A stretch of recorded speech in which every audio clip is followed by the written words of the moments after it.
Il faut que vous en fassiez. Vous allez voir quand vous allez faire des ateliers constituants, parce que c'est vous qui vous mettez à constituer, ça va tout changer. Troisième mot important, je vais dépasser d'1 minute. Je dépasse déjà peut-être, je ne sais pas combien j'en suis. J'ai déjà dépassé ? 1 minute. Il y a un mot, c'est le mot le plus important. C'est le mot le plus important que démocratie, plus important que constitution. Mis à l'envers, ouais, plus important. C'est suffrage universel. On nous présente comme une vache sacrée, et nous défendons sincèrement, comme une vache sacrée, l'alpha et l'oméga, le symbole de notre souveraineté, le suffrage universel. Et qu'est-ce que c'est le suffrage universel dans les institutions de la République, entre guillemets? C'est la désignation d'acteurs politiques qui vont tout décider à notre place, tout décider à notre place, sans qu'on puisse les foutre dehors, et sans qu'on puisse rien dire. Et en plus, on les désigne parmi des gens qu'on n'a pas choisis, et qui sont toujours choisis. Ceux qui sont élus, c'est toujours ceux qui ont été poussés par les plus riches. J'arrive à la comparaison élection-tirage au sort. Mais la folie, enfin, ce qui nous empêche de penser, c'est d'appeler suffrage universel ce qui ne devrait pas s'appeler comme ça. Le suffrage universel, ça devrait être un homme, une voix, ok, pour voter les lois. Et là, on n'aurait pas besoin de parti, puisqu'il n'y a pas d'élection. En tout cas, il n'y a pas d'élection pour voter les lois, puisque c'est nous qui votons les lois. Si c'est nous qui votons les lois, ce n'est pas les représentants, et si ce n'est pas les représentants, il n'y a plus d'enjeu pour gagner les élections, il n'y a plus besoin de parti. On y reviendra peut-être sur les partis. Alors, j'attaque un sujet central sur lequel je voudrais ouvrir une parenthèse. On a fait des photocopies et on s'est dit, on ne les distribue pas maintenant parce que vous n'allez pas lire pendant que je parle, quoi. Vous venez pas pour bouquiner. Et en même temps, souvent je le donne avant, moi, pour que vous ayez des traces, ça vous évite de prendre des notes. Mais j'ai fait un document que j'ai réorganisé pour vous, là, aujourd'hui, puis ça servira aux autres aussi, sur élection versus tirage au sort. Et là, je vais le faire au pas de charge, parce que 10 minutes, je n'ai même plus 10 minutes, donc je ne sais pas combien de temps j'ai, mais normalement, ça devrait tenir en moins 10 minutes, parce que je vais aller vite. Ce qui serait bien, c'est que vous preniez des notes, au moins de ce qui vous heurte, ou ce sur quoi vous sentez que vous n'êtes pas d'accord. Parce que moi, c'est un chantier, ce truc-là. Moi, je cherche, je ne suis pas en train de vous dire la vérité. Tout à l'heure, on a dit que je suis prof. Je ne vous parle pas du tout en prof, mais pas du tout. Je me considère absolument comme un égal. Je ne connais pas la vérité, je la cherche. Je me trompe. Je vous préviens, je me trompe. Et je me trompe, et ce n'est pas spécifique. Tout le monde se trompe tout le temps. Je veux dire, ceux qui prétendent pas se tromper sont des prétentieux, des vantards. On se trompe, oui, et on fait ce qu'on peut pour se corriger dès qu'on s'aperçoit qu'on s'est trompé. Donc, je me trompe, ne m'en veuillez pas. Si je me trompe, je ne prétends pas dire la vérité. Je la cherche avec vous, et ça marche, hein, on progresse.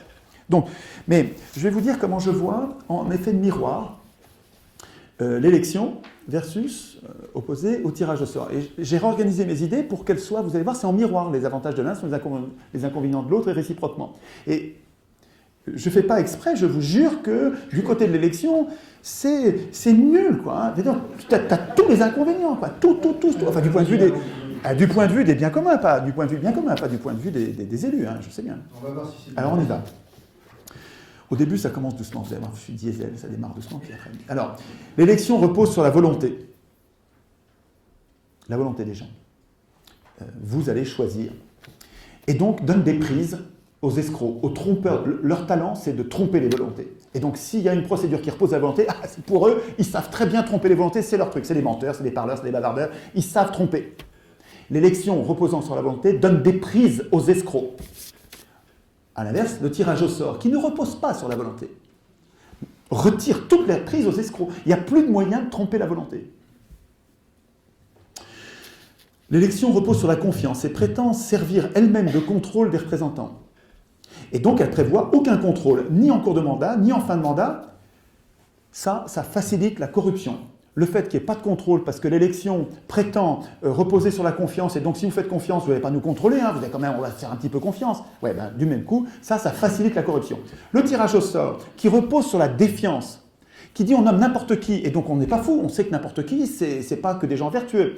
Et donc il y a des contrôles avec le tirage. Le tirage au sort, si vous voulez, par construction, si vous y réfléchissez, vous allez mettre des contrôles avec. Et parce qu'il y a des contrôles, ça gêne la corruption.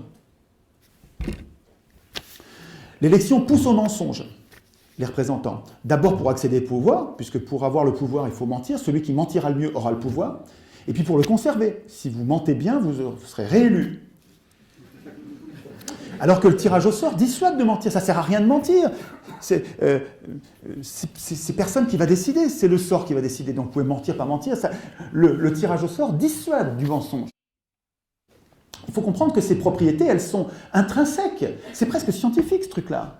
Enfin, c'est incroyable pour défendre l'élection. C'est incroyable. L'élection permet d'aider, alors permet à ceux qui peuvent, d'aider certains candidats. Je parle de l'élection parmi les candidats. On verra peut-être dans les... Je n'ai pas le temps tout de suite, mais je défends l'idée de l'élection sans candidat. Là, je vous parle de l'élection avec candidat. Il faudrait que je rajoute l'élection parmi les candidats. Donc, l'élection permet d'aider les candidats. Et ceux qui ont les moyens d'aider les candidats ne se gênent pas. Ils aident des candidats. Et les candidats aidés, je dis sponsorisés, eh ben, ils sont débiteurs. Et s'ils sont débiteurs, mais ils sont dépendants. Et s'ils sont dépendants, mais c'est pas que ça facilite la corruption, c'est que ça entraîne de la corruption. Ça fait que l'élu, alors je ne parle pas des élus à petite échelle, parce que l'élu à petite échelle, il peut être élu sans être aidé. Mais les élus à grande échelle, ils ont tous besoin de l'aide des partis qui ont besoin des financements, qui ont besoin des journaux. C'est pourri, c'est indémerdable ce truc, c'est indémerdable. On ne peut pas avoir, on ne pourra pas sortir de là. Je veux dire, l'élection parmi des candidats, elle nous donnera toujours cette corruption-là. Si on peut aider les candidats, à mon avis, c'est mort. Ça, c'est vraiment consubstantiel. Et le tirage au sort, il ne permet pas d'aider les candidats. Le tirage au sort ne permet pas d'aider les candidats. Il n'y a pas de candidat. Donc le tirage au sort ne pousse pas à la corruption du même coup. Donc l'élection pousse à la corruption, le tirage au sort, non. Donc dans le cas de l'élection, les acteurs politiques vont servir les intérêts particuliers de ceux qui les ont aidés, alors que dans le tirage au sort, les tirés au sort vont servir naturellement l'intérêt général. Je sais bien qu'ils ne sont pas tous parfaits, on va les contrôler, vérifier, mais en gros, ils vont moins être portés à servir des intérêts particuliers puisqu'ils ne doivent rien à personne. C'est beaucoup plus facile de corrompre quelqu'un qui vous doit tout que de corrompre quelqu'un qui vous doit rien. On peut corrompre quelqu'un qui vous doit rien, ça, mais on peut intimider aussi les élus, c'est pas spécifique au tirage au sort. Par contre, dans le tirage au sort, il y a des causes de corruption en moins. L'élection favorise certaines classes sociales et vous avez les beaux parleurs, ceux qui savent s'imposer. Bon, vous avez les avocats, vous avez les fonctionnaires, des gens qui ont le temps. Hein, et une assemblée élue est donc jamais représentative, parce qu'il y a une inégalité sur l'aptitude à gagner une élection. Alors que si vous tirez au sort parmi n'importe qui, vous allez avoir une assemblée, si vous tirez au sort, vous allez avoir mécaniquement. Mécaniquement, il n'y a pas besoin de faire des quotas. Les quotas, c'est ce que font les entreprises de sondage, enfin les entreprises qui veulent faire des échantillons rapidos avec peu de monde. Alors pour qu'il y ait peu de monde, ils n'ont pas un échantillon représentatif, alors ils font des quotas pour truquer le truc. Mais si vous prenez une grande quantité de personnes, en France ce serait 1000 personnes, un peu plus de 1000 personnes, vous prenez beaucoup de personnes, mais vous allez avoir un échantillon représentatif, pas besoin de faire de quotas, vous allez avoir la moitié de femmes. Il y a une femme de plus ou de moins, on s'en fout complètement. Vous allez avoir une assemblée qui ressemble à la population concernée. Donc une assemblée élue n'est pas représentative. Elle diffère de la population à représenter, alors qu'une assemblée tirée au sort ressemble au peuple qu'elle représente. L'élection incite au regroupement en partis, alors que le tirage au sort, pas du tout. À quoi ça sert les partis? De quand ça date les partis? Ça a commencé avec l'élection. Avant l'élection, il n'y a pas de parti. Les partis, ça sert à quoi? Ça sert à gagner les élections. C'est comme des armées avec des soldats qui vont gagner. Il faut pousser les candidats, il faut les aider, il faut les montrer, il faut leur donner des sous, il faut coller les affiches. C'est des armées, les partis, qui servent à gagner les élections. Le Parti communiste, c'est particulier parce qu'il a été école. Il y a un côté éducation populaire puissante qu'il y a eu dans le Parti communiste. Cette fonction-là me paraît très utile et je compte à part ça. Mais toute la partie principale des partis politiques, c'est de gagner une élection. Et donc, l'élection, le faux suffrage universel, qui consiste à désigner des maîtres, a fait naître fera naître à tous les coups des partis politiques. Si vous ne vous débarrassez pas du suffrage universel, vous aurez les partis politiques. Et la logique d'appareil, la discipline de parti, et la confiscation de tous les pouvoirs par des professionnels de la politique, par des castes. Ça va avec l'élection. Et inversement, il n'y a pas besoin de faire des partis, puisque de toute façon, vous c'est un parti, pas de parti, c'est n'importe qui va être tiré au sort. 3 minutes. Il faut que j'accélère. L'élection est infantilisante. Une pédagogie de la servitude. Savoir qu'il ne sera jamais élu décourage l'électeur de s'instruire et de participer au débat public. Jamais élu. C'est structurel, ça. Hein. Je ne vous parle pas de personne, je ne parle pas de bons, de méchants. L'élection, qui consiste à apprendre dès qu'on est petit qu'il faut abandonner notre souveraineté, abandonner notre pouvoir de décider, abandonner notre pouvoir d'opiner, de donner notre opinion, abandonner à des maîtres, s'habituer à ça, c'est littéralement une pédagogie de l'asservissement. Alors que le tirage au sort, c'est exactement le contraire. Le tirage au sort est émancipant. Il nous traite en adultes. Savoir qu'il peut être tiré au sort incite chaque citoyen, je me lis moi-même, hein, excusez-moi, mais comme ça je suis sûr de tenir et puis de rien oublier, hein, ça, je ne fais jamais ça d'habitude. Hein. Savoir qu'il peut être tiré au sort incite chaque citoyen à s'intéresser aux controverses. C'est émancipant, ça fait de nous des adultes. Et plus tôt vous nous mettez du tirage au sort, tirez au sort les enfants, vous allez voir, ça va leur donner envie de s'occuper des grandes personnes. Il n'y a aucune raison de distinguer les enfants des grandes personnes. Je suis en train de lire un bouquin. Je regarde le maître du temps. Il faut que je vous parle de ce bouquin, il me bouleverse. Vous savez, je suis prof et je découvre des trucs incroyables juste avant de mourir. Mais vous marrez pas, c'est vrai. Je trouve toute une littérature sur l'oppression des mineurs. L'oppression, la domination, l'infantilisation des enfants. Ce bouquin-là s'appelle « La domination adulte » d'Yves Bonnardel. Il faut que je rencontre ce type-là. Bon, il y a des trucs qui me font un peu monter au rideau, il va fort quand même. Des moments où ça exagère, mais il y a beaucoup... Mais il y a beaucoup de choses, oui. Mais c'est remarquable. C'est probablement dans l'enfance que nous apprenons à être aussi serviles que nous sommes à accepter l'élection. Je peux continuer encore parce que j'en ai encore sur la comparaison. On sera peut-être plus court sur les propositions. Mais c'est super important ce truc-là. Hein. Alors j'ai écrit tout petit pour que ça tienne sur une page. Alors vous allez vous crever un peu les mirettes, mais vous l'agrandir en A3, enfin vous vous débrouillerez. L'action déresponsabilise les électeurs. N'avoir jamais été élu enferme chaque électeur dans ses préoccupations personnelles et le dissuade de se préoccuper du monde commun. Ça, c'est relié à l'idée précédente. Hein. Le tirage au sort responsabilise les citoyens. Avoir été tiré au sort pousse c'est Tocqueville qui écrit une chose magnifique là-dessus. C'était pas un démocrate, mais c'était un observateur de la démocratie qui était vraiment passionnant parce qu'il était honnête. On n'arrivait pas à sentir son point de vue. Et donc quand il défendait la démocratie, il défendait vachement bien. Quand il défendait le tirage au sort, c'est magnifique les passages de Tocqueville sur le tirage au sort. Et donc, après avoir été tiré au sort, pousse chaque citoyen à s'extraire de ses préoccupations personnelles et à se préoccuper du monde commun. Super important ça. C'est une école de citoyenneté que le tirage au sort. Le fait de savoir que je vais être tiré au sort, ça m'incite à être au niveau.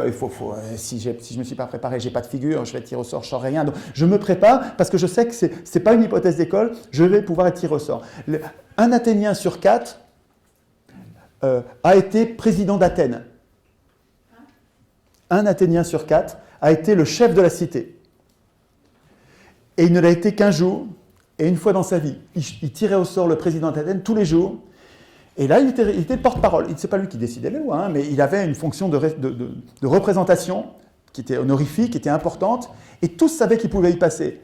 Le fait de savoir ça, ça nous incite à... Hein, ça ferait des citoyens au lieu de faire des électeurs, ça ferait des adultes au lieu de faire des enfants. Élire, c'est abdiquer. Bon, là, vous avez compris ce que j'en pense. C'est renoncer à sa souveraineté. Et tirer au sort, c'est tenir à sa souveraineté et au contrôle des représentants, contrôler les représentants pour que nous restions les souverains. Je ne développe pas. L'élection crée des rancunes ou des fiertés. Des rancunes pour ceux qui ont perdu et des fiertés pour ceux qui ont gagné. Super important ça. Hein. Ça, c'est psychologique. Et c'est presque scientifique. Hein. L'élection, elle crée des vaniteux qui se sentent supérieurs. Ils ont été mis au-dessus, surtout quand ils ont eu des bons scores, là, ils se croient tout permis, tout décider à la place des autres. Mais c'est l'élection qui fait ça, c'est nous, c'est la procédure qui fait ça, pas eux qui sont méchants. Je suis sûr que si vous étiez élu, on se sentirait porté au-dessus, et c'est comme une drogue, hein, ça nous transforme. On se met à croire qu'on est capable, qu'on est légitime à tout décider à la place. L'élection, elle fabrique des maîtres. Alors que le tirage au sort, mécaniquement, il nous garde au même niveau que les autres, et le tirage au sort, par construction, il fabrique des serviteurs. Vous préférez quoi? Enfin, je sais bien que vous ne voulez pas de serviteurs, mais il fabrique des égaux qui vont s'occuper du bien commun parce qu'ils nous ressemblent. Ça, c'est super important. Je veux dire, le dossier, il est chargé, quoi. T'as tout contre l'élection. Je demande des arguments pour défendre l'élection, j'en connais pas. On verra tout à l'heure. Encore quelques points? Oui, j'en ai encore 3.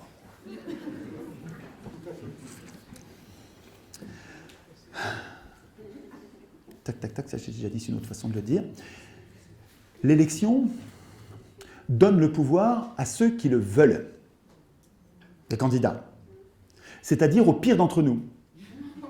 Il va fort choix. C'est Platon qui le dit, ça fait 2500 ans qu'on sait qu'il ne faut pas donner le pouvoir à ceux qui le veulent. Il faut lire Alain.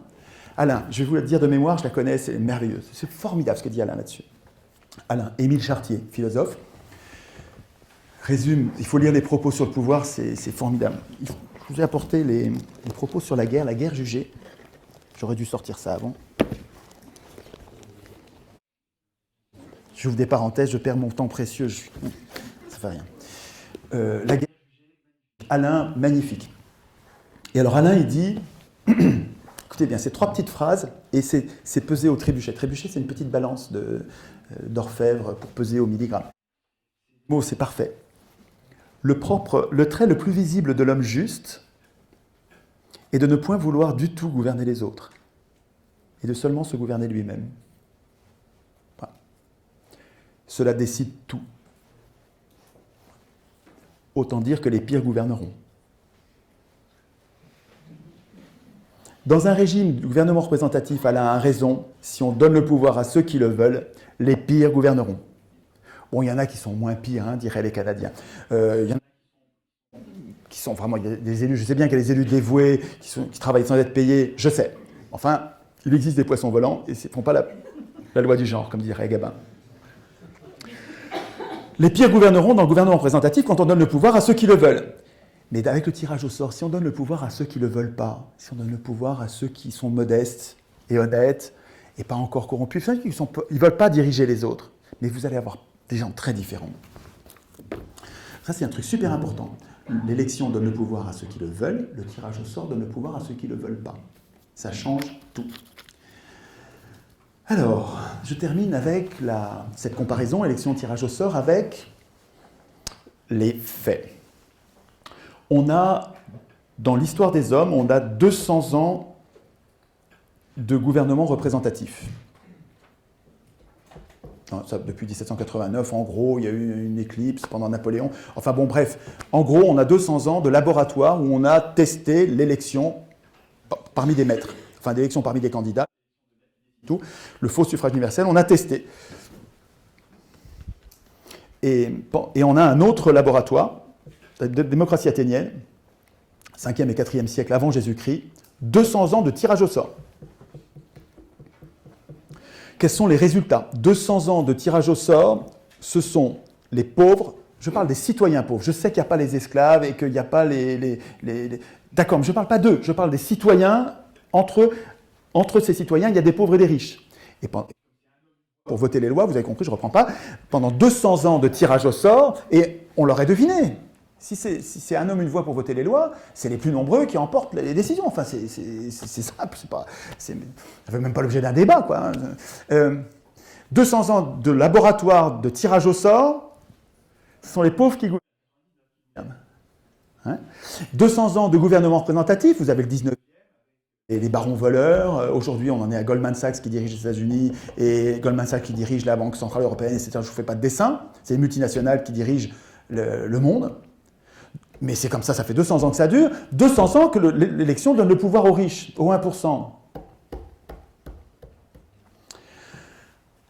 Je pose la question, combien de temps encore les 99% vont défendre le suffrage universel comme une vache sacrée? Un truc qui est très gênant, et qui fait l'objet d'ailleurs de controverses. suis l'objet de controverses terribles, qui me font un mal de chien, hein, parce qu'on dit que je suis d'extrême droite, une passerelle d'extrême droite, absolument farfelu. Mais farfelu, vous allez comprendre pourquoi. À mon avis, il y a là une explication dans ce que je vais vous dire. Les professionnels de la politique donc, ont pris la place de la décision politique et tiennent le peuple à l'écart, volontairement, avec des bonnes intentions ou non, en disant ils ne sont pas capables, moi je suis capable, je vais le faire. Quelles que soient leurs intentions, le fait est que les professionnels de la politique tiennent les peuples, et ce n'est pas seulement en France, c'est partout sur Terre, les professionnels de la politique tiennent à l'écart les peuples du vote des lois. Et dans les constitutions, nous n'avons aucune place. Ça conduit les plus radicaux comme moi, les vibrions comme moi, ça conduit à parler d'escroquerie parlementaire. Pour moi, le système parlementaire est une escroquerie. On prétend que c'est une démocratie, c'est pas une démocratie. Ces gens-là sont nos maîtres, ils décident tout à notre place, et je conteste, je considère qu'il y a là une escroquerie parlementaire. Mais les parlementaires sont contestés sur leur gauche et sur leur droite. Les parlementaires sont contestés par les fachos. Enfin, fachos, il ne faudrait pas dire ça. Les fachos, les autoritaires, quoi, ceux qui veulent un chef, un duce, un Führer, un roi, parce qu'ils ont peur du peuple, et ils veulent des chefs, ou au moins un chef. Ça, c'est un projet de société. Et puis en face, il y a les anards, les démocrates, comme moi, qui veulent pas de chef, ou qui veulent des chefs, mais surveillés comme le lait sur le feu. Donc c'est des projets de société qui sont absolument antagoniques, des projets opposés, mais qui ont en commun la critique de l'escroquerie parlementaire. Je dois bien reconnaître que j'ai en commun d'abord le fait d'être humain avec les fascistes, c'est des humains comme moi, et puis en plus, on conteste ensemble, on conteste tous les deux, enfin, on conteste tous l'escroquerie parlementaire. Et ça, c'est pour des projets de politique qui n'ont absolument rien à voir. Mais on a ça en commun. Alors qu'est-ce qui se passe? Qu'est-ce que font les parlementaires? Ils ne peuvent pas dire, regardez Chouard, c'est un démocrate. Les gens vont rire en disant mais c'est bien, c'est pas mal d'être démocrate. Ils vont peut-être pouvoir dire c'est un anarchiste parce qu'ils ont réussi à faire croire que l'anarchie c'était mal. Il faut que vous lisiez. Qu'est-ce qu'il y a? Il faut que vous lisiez. Ah oui, il faut lire ça. Super. Vous avez des très très bons passages de Proudhon, évidemment, de Bakounine, et puis de Kropotkin, c'est magnifique. Moi, je croyais, j'avais appris à l'école, je fais cette parenthèse, je la ferme vite. Tu dois me rendre 5 minutes. Là. Je dois te rendre 5 minutes. Bon, il faut lire ça, c'est super. Proudhon, les anarchistes ne sont pas des violents, semeurs de chaos, des gens qui veulent supprimer les pouvoirs. Pas du tout. L'anarchie, c'est l'ordre, moi le pouvoir. Alors le titre, c'est Proudhon, Bakounine, Kropotkin, la révolution libertaire. C'est un choix de texte. Et une explication de texte qui montre les disputes qu'il y a eu avec les marxistes. Les anarchistes se sont disputés, mais plus que disputés, se sont fait massacrer par les communistes marxistes. Donc là, vous avez des communistes libertaires, donc qui ne sont pas autoritaires, qui s'opposent aux communistes autoritaires, qui sont les marxistes et qui tuent beaucoup. Quoi. Alors, pas aujourd'hui, mais bon, enfin, ils ont déjà beaucoup tué. Quoi. Mais enfin, pourquoi je disais ça? J'ai ouvert cette parenthèse. Pourquoi j'étais parti sur les... Ah oui, donc il y a les anarchistes et les fachos qui ont en commun... Donc les anarchistes, c'est comme les démocrates, c'est pareil. C'est des gens qui se méfient des pouvoirs et qui veulent des pouvoirs, mais bien contrôlés pour que ce soit les gens qui décident eux-mêmes du bien commun. Ça, c'est les anards et les démocrates. Et puis, au côté des fachos, c'est très irrespectueux. Eux, ils disent les gauchos, les fachos... Bon, il ne faut pas que je me mette à défendre les fachos, sinon je vais aggraver mon cas, mais c'est des humains, quoi. Et à un moment donné, ils peuvent changer d'avis. S'ils voient une vraie démocratie, ça se trouve, ça va les intéresser, et puis un peu moins de fachos, enfin, je sais pas. En tout cas, on a en commun la contestation du système parlementaire. Alors, qu'est-ce que font les parlementaires? Ils ne disent pas salauds de démocrates, parce que ça ne marcherait pas. Alors, ce qu'ils font, c'est qu'ils vont inventer une catégorie qui s'appelle rouge-brun. C'est-à-dire que, regardez, ils contestent le système parlementaire. C'est bien les mêmes. C'est l'extrême gauche qui conteste le système parlementaire, qui vont jusqu'à contester le suffrage universel, et puis les fachos qui contestent le suffrage universel, regardez, ils contestent la République, ils contestent les représentants de la nation, c'est des rouges-bruns. Voilà ce dont je suis, je crois, la victime. C'est-à-dire que il y a des gens qui prétendent que je suis Alors il y a autre chose dont je vous parlerai tout à l'heure quand on parle du processus constituant, mais je ne vais pas développer, c'est que quand on défend un processus constituant, il faut qu'il y ait tout le monde, y compris les salauds. Je ne vais pas mettre à l'écart du processus constituant les salauds. Et comme je dis que c'est ouvert à tout le monde, y compris aux fachos. Oui, je sais bien, mais il n'y en a pas beaucoup, quoi. C'est pas eux qui vont décider. Mais en tout cas, si j'avance en disant il faut qu'on écrive une constitution, je ne vais pas dire juste avec mes copains. Ça ne pourra pas marcher. Il ne va pas y avoir un mouvement général qui dit oui, il faut qu'on fasse ça. Donc il faut que vous vous prépariez à l'idée que dans un processus constituant, vous allez avoir des gens qui ne sont pas d'accord du tout avec vous. Au moment du processus législatif, on va s'empailler, ça c'est sûr, on n'a pas les mêmes projets de société. Donc au moment du processus législatif, on va finir par s'empailler. Mais